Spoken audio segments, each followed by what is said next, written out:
રાજકોટની દુર્ઘટના બાદ સુરતના વહીવટી તંત્ર દ્વારા સફાળા જાગીને રાતોરાત કામગીરી હાથ ધરવામાં આવી।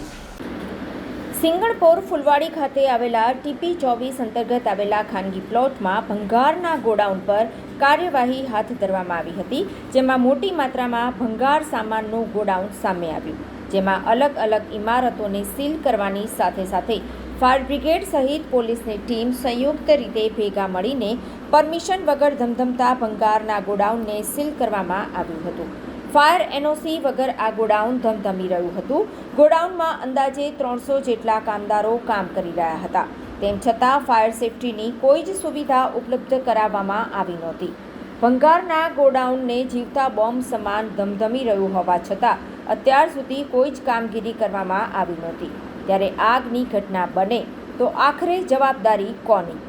ફાયર વિભાગે આજ દિન સુધી કેમ કોઈ કાર્યવાહી ન કરી, તેમજ કોઈપણ જાતના સેફટીના સાધનો જોવા મળ્યા ન હોવાથી નિયમોના સરેઆમ લીરેલીરા ઉડાડવામાં આવી રહ્યા હોવાનું કહેવામાં આવ્યું હતું।